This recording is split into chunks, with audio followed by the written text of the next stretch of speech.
of all, good evening.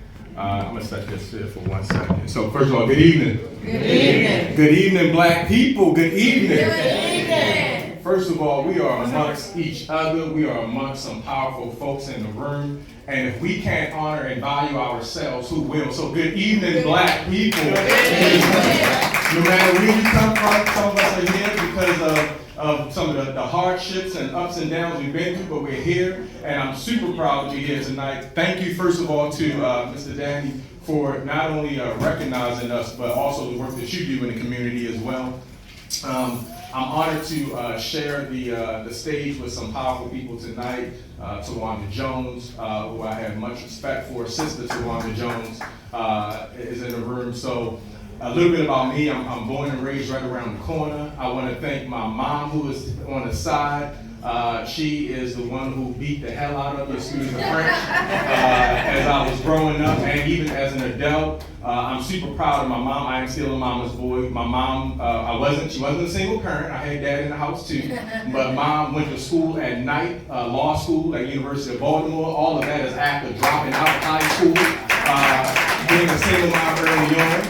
And so, I honor my mom, I honor my girlfriend, my fiance, who is also a Never Black owned business right here in Baltimore with daycare centers. It's amazing how in February we honor Black History Month, but to me and to many of us, Black history is every single day of the year. When you look at folks that came before us that were slaves, that was beaten and violated for 365 days a year, I think we can celebrate ourselves for 365 days a year. So I thank all of you guys that are in the room. It's amazing in Baltimore, we are the majority, but yet we're still treated like the minority.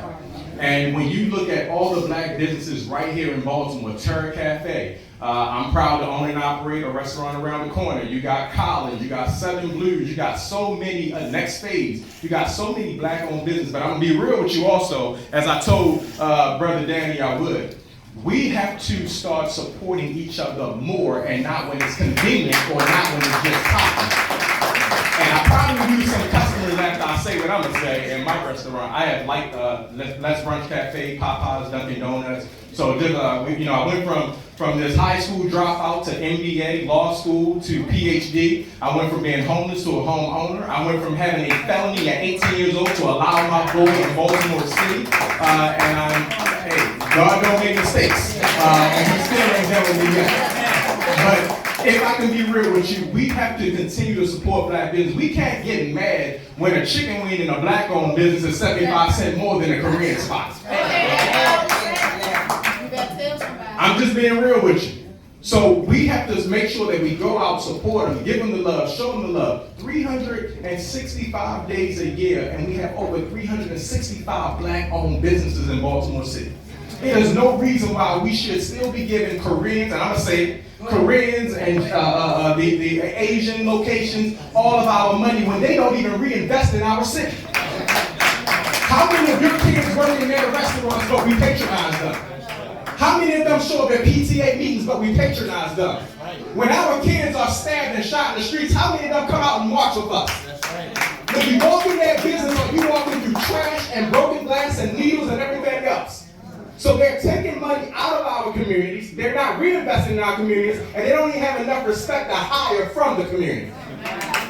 But yet you have Terra Cafe, who's black-owned, black-operated, black-managed. And that's what it's about. So continue to go out and support those black-owned businesses. The last piece I'll say, because I know Brother Dan's about to give me the hold your elected officials accountable. Accountability don't stop just on election day. Listen to those, don't only listen to the promises, but watch their actions. Maya Angelou said it best. When folks tell you who they are and show you who they are, believe them. The first time. The first time. I got heat because we were out in Baltimore County protesting a shack, a crab shack that has the nerve to take our money but can't accept our skin. And a lot of folks caught attitudes and said, well, that's in the county, why you out in the county? Racism doesn't stop at a borderline. Exactly. Just in 2020, we just had a lynching, a black man lynched in Morgantown, West Virginia in 2020. That's right. That's right. And we think that it's over. No. And we don't talk about that. We still have young black and brown women still violated and snatched off of the streets in Baltimore City every single week, but it's not on the news.